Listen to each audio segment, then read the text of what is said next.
नमस्कार बच्चों, मैं निर्मल सिंह आप सभी का स्वागत करता हूं आज की इस क्लास में। आज हम पढ़ने वाले हैं कक्षा 8 में इतिहास विषय का अध्याय 4, जिसका नाम है आदिवासी, दीकू और एक स्वर्ण युग की कल्पना। आज हम इसके अभ्यास प्रश्नों को देखने वाले हैं। चलिए तो शुरू करते हैं अभ्यास प्रश्न। इसमें सबसे पहला जो प्रश्न है प्यारे बच्चों, फिर से याद करें में, वो है रिक्त स्थानों को भरना है। आइए देखते हैं। देखिए, पहला है अंग्रेजों ने आदिवासियों को डैश डैश डैश के रूप में वर्णित किया। यानी कि अंग्रेज आदिवासियों को किस रूप में वर्णित करते थे? तो इसका सही उत्तर है जंगली या असभ्य। अंग्रेज मानते थे कि हमारे बिना इनमें सभ्यता आएगी ही नहीं, इन्हें सभ्यता हम ही सिखाएंगे। नेक्स्ट क्वेश्चन है प्यारे बच्चों, झूम खेती में बीज बोने के तरीकों को डैश डैश डैश कहा जाता है। तो देखिए प्यारे बच्चों, इसे छितराना कहा जाता है, क्योंकि आप सभी को पता है कि झूम खेती में बीज रोपे नहीं जाते हैं, उन्हें बिखेर दिया जाता है। तो इन्हें छितराना या फिर बिखेरना कह सकते हैं, है ना? बिखेरना, बिखेरना। ठीक है बच्चों, नेक्स्ट देखते हैं। आइए, मध्य भारत में ब्रिटिश भूमि बंदोबस्त के अंतर्गत आदिवासी मुखियाओं को डैश डैश डैश स्वामित्व मिल गया। आदिवासी मुखियाओं को कहां का स्वामित्व मिलेगा?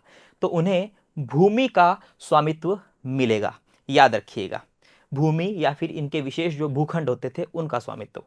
नेक्स्ट देखते हैं बच्चों, असम के डैश डैश डैश और बिहार की डैश डैश डैश में काम करने के लिए आदिवासी जाने लगे।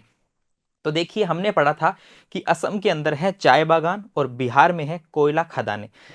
यहाँ पर जो है आदिवासी जाने लगते हैं जब इनके जंगलों के अधिकार छिन जाते हैं। उसके पश्चात जो है ये और रोजगार की तलाश में इधर उधर भटकना शुरू करते हैं। नेक्स्ट है सत्य और असत्य, सही और गलत हमें बताना है। दूसरे क्वेश्चन में पहला हम देखते हैं, झूम काश्तकार जमीन की जुताई करते हैं और बीज रोपते हैं। तो प्यारे बच्चों, यह जो वाक्य है यह असत्य है, गलत है, क्योंकि झूम खेती में रोपा नहीं जाता है, बिखेर दिया जाता है बीजों को। नेक्स्ट है, व्यापारी संथालों से कृमि कोष खरीद कर उसे 5 गुना ज्यादा कीमत पर बेचते थे। बिल्कुल, हमने पढ़ा था कि व्यापारी जो है वो बर्दवान और गया वाले क्षेत्रों में इन कृमि कोषों को बेच दिया करते थे 5 गुना ज्यादा कीमत पर। तो ये बिल्कुल सत्य है, सही है। नेक्स्ट है, बिरसा ने अपने अनुयायियों का आह्वान किया कि वे अपना शुद्धिकरण करें, शराब पीना छोड़ दें और डायन व जादू टोने जैसी प्रथाओं में यकीन न करें। तो प्यारे बच्चों, यह कथन भी सत्य है, सही है। नेक्स्ट हम देखते हैं, अंग्रेज आदिवासियों की जीवन पद्धति को बचाए रखना चाहते थे। दोस्तों, ये चीज बिल्कुल गलत है, क्योंकि अंग्रेजों ने तो आदिवासियों का जो परंपरागत तरीका था जीने का उसे ही नष्ट कर दिया था। तो ये बात क्या है? गलत है। नेक्स्ट हम देखते हैं बच्चों, आइए विचार करें। तीसरे प्रश्न को हम हल करते हैं। तीसरा प्रश्न हम देखते हैं, ब्रिटिश शासन में घुमंतू काश्तकारों के सामने कौन सी समस्याएं थी? आइए हम बात करते हैं कि जो घुमंतु किसान है, जो स्थानांतरित खेती करते हैं, उनके सामने क्या समस्याएं थी औपनिवेशिक शासन के दौरान। तो देखिए, यहां पर हम देख रहे हैं, उन्होंने जमीन को माप कर प्रति एक व्यक्ति का हिस्सा तय कर दिया। यानी कि जो अंग्रेज हैं ये जमीन की पैमाइश करते हैं, भूमि को नापते हैं और यहां पर वे प्रति एक व्यक्ति का हिस्सा तय कर देते हैं। फिर हम देखते हैं, उन्होंने यह भी तय कर दिया कि किसे कितना लगान देना होगा, यानी कि किसको कितना टैक्स देना है, यह भी निश्चित कर दिया गया। फिर देखिए, कुछ ही किसानों को भूस्वामी और दूसरों को पट्टेदार घोषित कर दिया गया। कुछ किसान जो है वो भूस्वामी बन गए, कुछ जो है वो पट्टेदार बन जाते हैं। पट्टेदार जो है वो अपने भूस्वामियों को तथा भूस्वामियों का भाड़ा चुकाते थे और जो भूस्वामी है वो सरकार को लगान देते थे। तो देखिए, यहां पर सबसे बड़ी समस्या ये थी कि जो घुमंतू काश्तकार थे वो एक जगह से दूसरी जगह जो है खेती किया करते थे, घूम घूम कर वे खेती किया करते थे।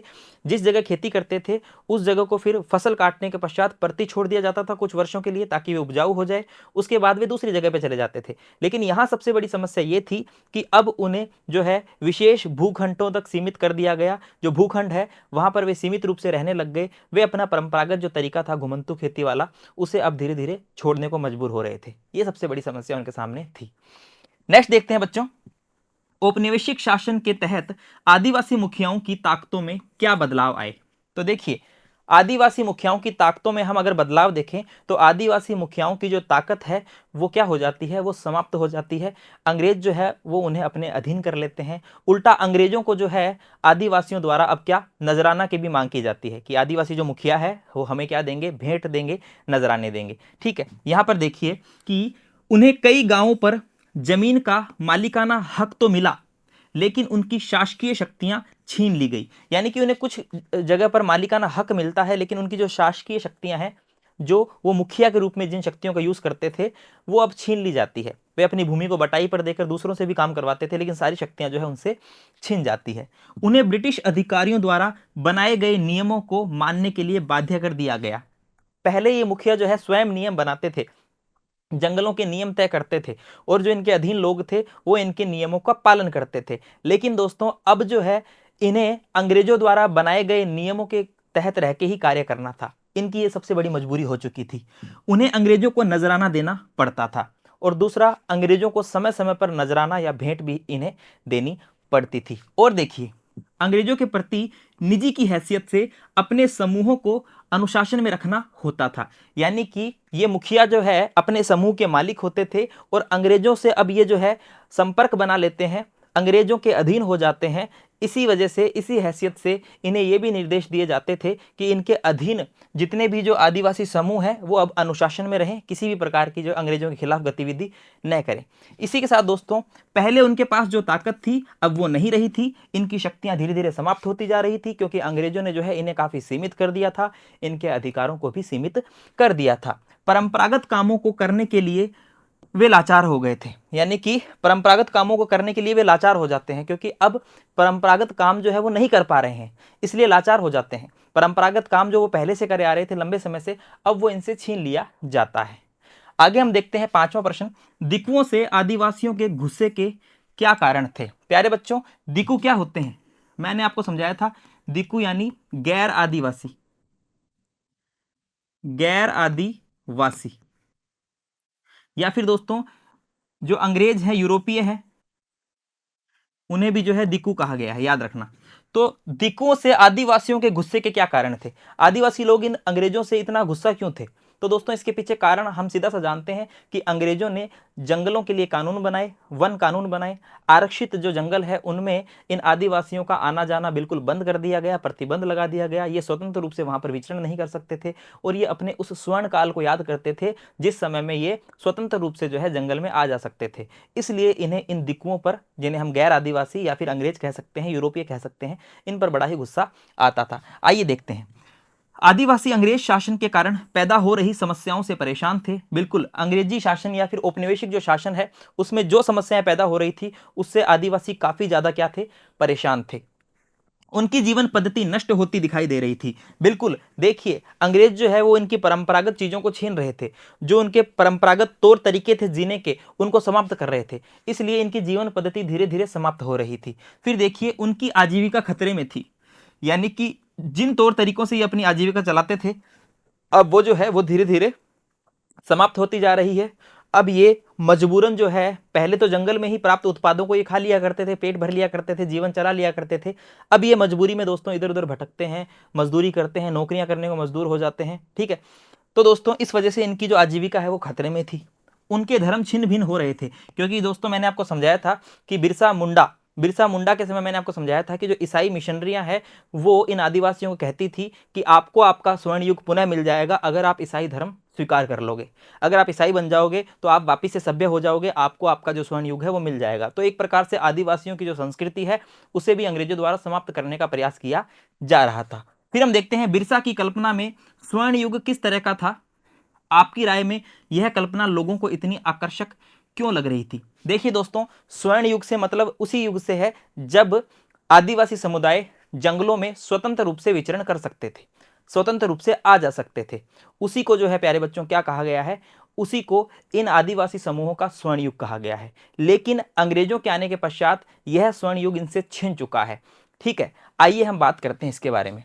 वे स्वर्ण युग या फिर हम कह सकते हैं सतयुग की चर्चा करते थे, जिसमें मुंडा लोग जो हैं अच्छा जीवन जीते थे, पेड़ बाग लगाने या फिर पेट पालने के लिए खेती करते थे, यानी कि स्वतंत्र रूप से वे जंगलों में घूमते थे, स्वतंत्र रूप से खेती करते थे, जो नदियां हैं, जो झरने हैं, उनका इस्तेमाल करते थे, ठीक है, पेड़ और बाग लगाते थे। लेकिन दोस्तों औपनिवेशिक शासन के दौरान यह जो है चीजें सब छिन चुकी थी।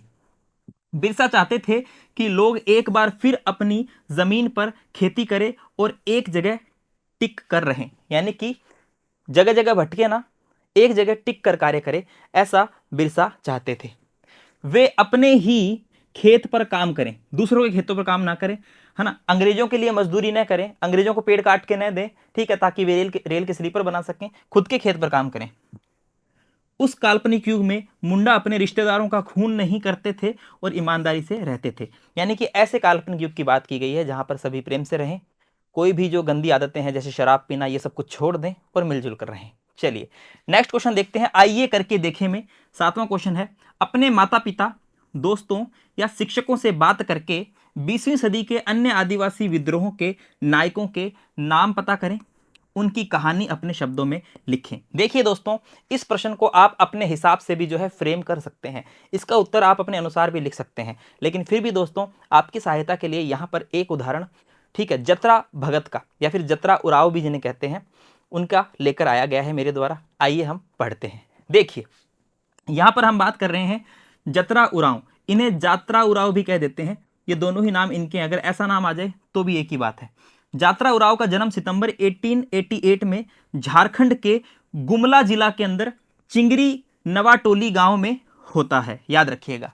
इनके पिता का नाम पूछें तो कोदल उराव और माता का नाम लिबरी होता है, और वह झारखंड राज्य के एक जनजातीय स्वतंत्र सेनानी थे, है ना, जनजातियों के एक सेनानी, जैसे कि हम बिरसा मुंडा को देखते हैं जो कि जनजातियों में जागरूकता लाने का काम करते हैं, वैसे ही यह भी एक स्वतंत्र सेनानी थे। उनके नेतृत्व में ब्रिटिश शासन के विरुद्ध आंदोलन चलाया गया था। उसने उरांव लोगों के बीच फैले अंधविश्वास तथा उनके द्वारा शराब पीने की जमकर आलोचना की थी। देखिए दोस्तों, यहां पर बिरसा मुंडा के आंदोलन में और जो जतरा उरांव है इनके आंदोलन में सिमिलरिटीज दिखाई देती है। बिरसा मुंडा ने भी लोगों को जो है शराब छोड़ने के लिए आग्रह किया था। बिरसा मुंडा भी जो है अंग्रेजों के विरोध, उनकी नीतियों के खिलाफ कार्रवाई करते हैं और जेल भी जाते हैं, ठीक है, और ये भी कुछ ऐसा ही कर रहे हैं। उनके इस धार्मिक आंदोलन ने कर नहीं आंदोलन को जन्म दिया, यानी कि टैक्स नहीं देंगे। जतरा ने घोषणा की कि उसके अनुयायी जमींदारों की जमीन नहीं जोतेंगे तथा कुली या मजदूर के रूप में या सरकार के लिए काम नहीं करेंगे। देखिए, ब्रिटिश सरकार ने अपने लिए काम करने के लिए आदिवासी समूह को मजबूर किया था ताकि ब्रिटिश सरकार को जो है सस्ता श्रम मिल सके। लेकिन अब इन्होंने शपथ ली कि हम अब किसी भी सरकार के लिए मजदूर के रूप में काम नहीं करेंगे।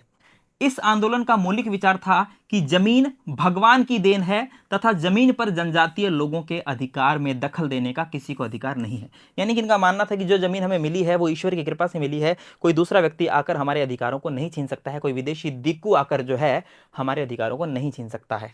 जतरा को उनके प्रमुख शिष्यों के साथ गिरफ्तार कर लिया जाता है, ठीक है। तो जैसे जो है हम देखते हैं मात्र 20 वर्ष की आयु में बिरसा मुंडा को गिरफ्तार किया जाता है, वैसे जतरा को भी जो है गिरफ्तार कर लिया जाता है।